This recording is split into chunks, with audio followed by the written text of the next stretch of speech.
The happy world of 5FM Radio, your adult contemporary radio station in Zambia, connecting you to the newsmakers and events that make news in the global village.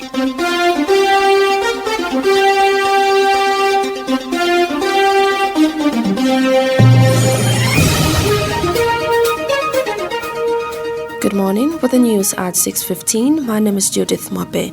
The headlines. PAS still discussing with government on the exportation of chicken to Saudi Arabia. Parents urged to encourage their children to attend school. Nigerian politician arrested with $500,000 on election eve.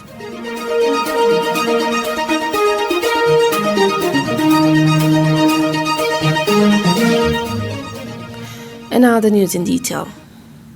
The Poetry Association of Zambia, PAS, says it is still discussing with government on the exportation of chicken to Saudi Arabia and will soon reveal to the nation when it will begin the export. This is in connection with the announcement made by Minister of Small and Medium Enterprise Development, Elias Mubanga, last year, stating that a renowned multi-million-dollar company from Saudi Arabia had expressed interest in importing chickens from Zambia. Speaking to 5FM News, PAS Executive Manager Dominic Chanda says government will have a meeting on the signing of the Joint Permanent Commission that will outline the trade areas between Zambia and Saudi Arabia in the next few weeks. Mr. Chanda says government and the association is yet to agree with the model of quality, sizes and the quantity of the chickens that should be exported to Saudi Arabia. He adds that Zambia is creating a new market opportunities for the country and that there are a number of protocols that need to be observed before the actual commencement of the exportation is done. We are creating a new market opportunities for ourselves as a country. And there are a number of protocols that really needs to be observed for actual commencement of the export. And right now, we are just in the discussion stage and also agreeing on the modalities and the sizes and the quantities that should be exported into there. But prior to that, remember, government has to complete the signing of what is called the JPC, the Joint Permanent Commission, that will outline the trade areas between ourselves and Saudi Arabia. Chisamba Council Chairperson Fred Chongo has appealed to parents to encourage their boy children who might have stopped going to school because of long distances or opted to do something else to return and acquire skills. Speaking to 5FM News, Mr. Chongo says there must be a deliberate program for the boy child in schools which will persuade them to go back. And Mr. Chongo says the boys must also utilize the Constituency Development Fund, which offer consideration for both male and female children affiliated to TVET skills courses. Mr. Chongo says a provocation to bring boys on board has been set to push a boy child to go to school and acquire an education. But I think there should be a specific line of operation that will also look into the plight of a boy child other than just concentrating on a girl child. I think moving forward, we've also advised our boys that have left school because of long distances and they cannot get back to school. There's the introduction of the skills training.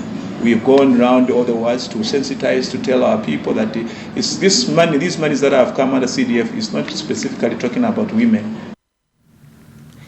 Good governance and human rights advocate Wesley Mianda says there are fully qualified engineers at the Ministry of Local Government and Rural Development, Ministry of Infrastructure and Urban Development and many other relevant institutions to find the lasting solution to the impending challenges of floods. Mr. Mianda says this is because the challenge of flash floods the country is experiencing in most parts of the country as a result of heavy rainfall is not new. He has expressed concern that year in and year out the problem has been there and yet the country has fully qualified engineers. Mr. Mianda says the country cannot afford to have big cities such as Lusaka and surrounding areas submerged in water. He says engaging council, fire brigade and Zambian National Service to pump water using engines each rainy season should never be deemed as the lasting solution. The flash floods of 2022-2023 rain season have been characterized by human errors such as unplanned settlements and poor workmanship on road infrastructures, especially when it comes to the drainage system. The aftermath of this season must therefore make us ask this question: what lessons have we learned to avoid or avert such floods in future? We always invoke organizational or corporate culture as the major cause of inadequacies as a nation. We seem not to have experts in this country who are able to give us the roadmap. Economic Front National spokesperson Humphrey Kabwe is disappointed with President Hakainde Hichilema's government's casual approach on resolving the challenges of the mining industry, particularly Konkola Copper Mine in Copperbelt and Mopani Copper Mines. Mr. Kabwe says people expected to hear the recapitalization of KCM and Mopani Copper Mines or announcement of new investors coming into these two mines. And Mr. Kabwe says it is a well-known fact that Vendetta is a bad investor who failed to create jobs, failed to pay local contractors and suppliers, failed to reinvest in Konkola Copper Mines and operations.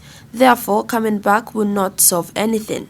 Mr. Kabwe says Vendetta polluted the rivers and broke mining agreements, which forced the people of the Copperbelt to call for the chasing away of Vendetta, and UPND participated in this Vendetta Must Go crusade.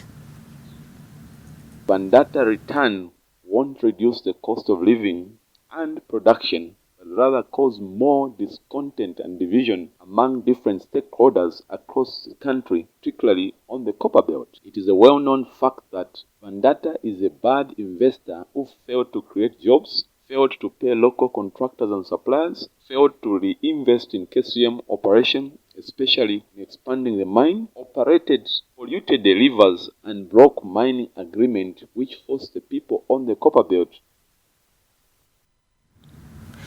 Economist Trevor Hambai says inflation can only be controlled if a long-term strategy is applied, increasing the gross domestic product supported by productivity.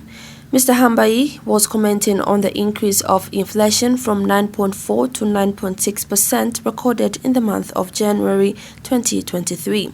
He says the fundamental emerge of inflation is driven by the depreciation of the kwacha, which reflects on prices of goods and commodities. Speaking to 5FM News, Mr. Hambai said it is unfortunate that the country has no underlying access to halt inflation. Unfortunately, is that we have got no underlying assets to hold our inflation, which is productivity, and this is going to continue to happen as long as we have volatility in the exchange rate. There will also be volatility in the inflation rate. So you expect this to continue. A recap of the top stories.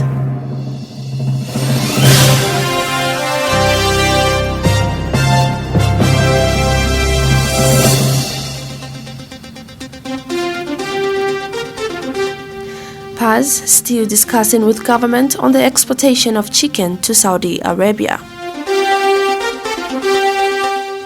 Parents urged to encourage their children to attend school.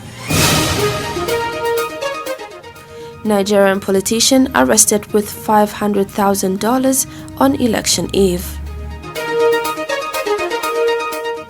For more news, follow us on Facebook, 5FM Radio Zambia. On behalf of the entire news crew and the technical department, thank you for listening to the Happy World of 5FM. Remember to abide by all the COVID-19 health measures and get vaccinated. Stay safe and stay tuned to 5FM Radio. I'm Judith Mape. Good morning. Get acquainted with the latest news on the multiple award-winning radio station, 5FM Radio at 0615, 1245 and 1830. Fair, balanced and objective information is what you get on your number one adult contemporary infotainment provider. Be the first one to know what is trending in continental and global news on 89.9 FM. 5FM Radio, your dependable source for news.